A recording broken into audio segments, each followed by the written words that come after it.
खबर उमरिया से। जिले का गौरव बैगा आदिवासी चित्रकला के लिए मशहूर जुधैया बाई बैगा का कैसा रहा यहाँ तक का सफ़र।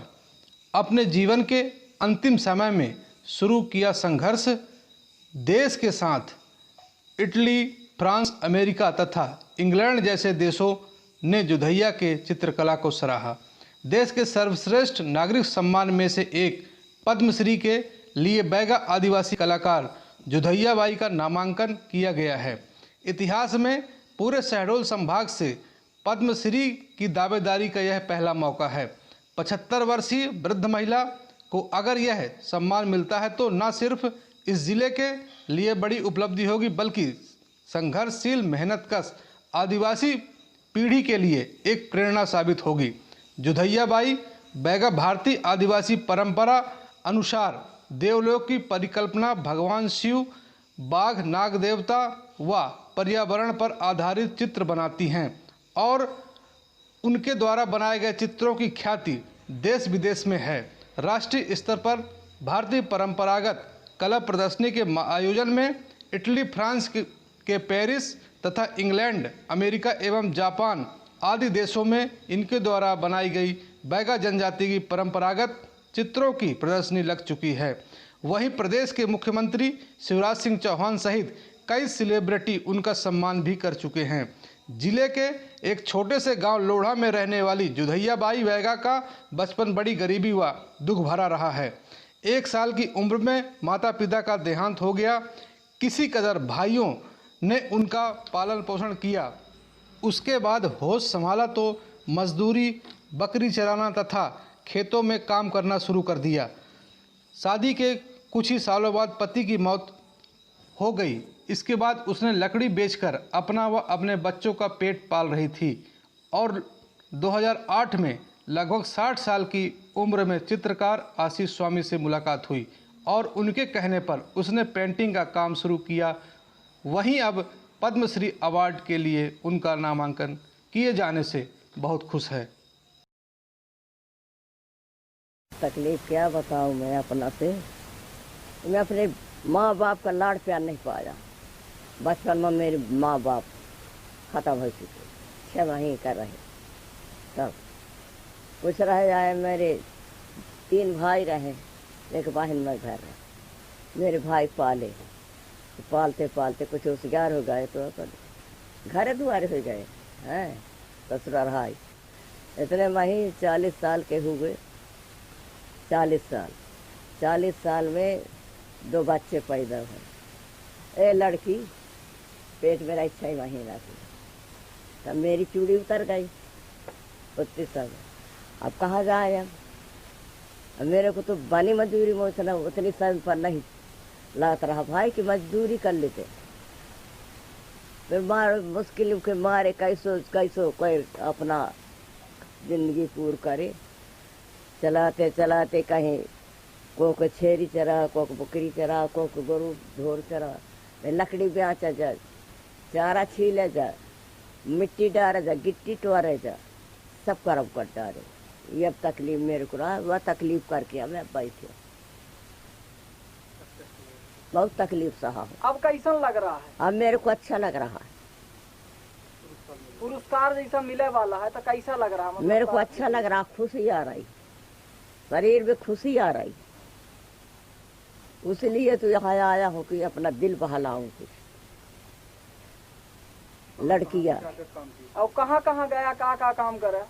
वहाँ गए, खजुराहो गए, जबलपुर में करे, कटनी में करे, हौसला के रे, भोपाल गए, उज्जैन गए, उज्जैन से रे वहाँ मांडो गए, मांडो से रे फिर आके भोपाल, दिल्ली, यहाँ तो हरे अमरकंटा, कलमनिया, यहाँ सब करता है। कब वो सपने में लागत रहा कि मेरे करिया? हाँ, नहीं लगा, पहले नहीं लगा ये काम करी। पहले गुरुजी क्या कहें कि तुम काम करो। मेरे पास बहुत तकलीफ, तो मैं कब बोले कि मैं न कर पाई हूँ। कहीं नहीं, कागज में करो, मिट्टी में करो, बिगड़ जाएगा तो फेंक देंगे। ये करते करते गुरुजी मेरे को पढ़ाए, बहुत सिखाए। ऐसे तैसे कहीं कपड़े में करो, ये माँ करो वो माँ करे, अब पूरा कोई चीज़। वहीं फाइन आर्ट से स्नातकोत्तर चित्रकार एवं जनगण तस्वीर खाना के संचालक आशीष स्वामी ने बताया कि जब जुधैया उनके संपर्क में आई तब वह बकरी चराने का काम हुआ मजदूरी कर रही थी, लेकिन मैंने उसकी प्रतिभा को समझा और उसे परंपरागत बैगा जनजाति, जिन्हें हम ट्राइबल आर्ट भी कहते हैं, बनाने के लिए प्रेरित करने लगा और तब से लेकर आज तक जुधैया बाई ने पीछे मुड़कर नहीं देखा। आशीष स्वामी बताते हैं कि काश देश की शिक्षा व्यवस्था एवं समाज की नज़र पहले ही जुधैया पर पड़ गई होती तो आज वह और ऊंचे मुकाम पर होती। अनंत रंग शिविर करके एक आयोजन किया जिसमें बहुत सारी वृद्ध महिलाओं ने जो है भाग लिया और उन सबको मैंने अपने स्वयं के खर्च से जो है प्रोत्साहित किया। उसमें जुधैया बाई भी एक थी जो मेरी नज़र में चढ़ गई कि इसके अंदर जो है गजब की प्रतिभा है।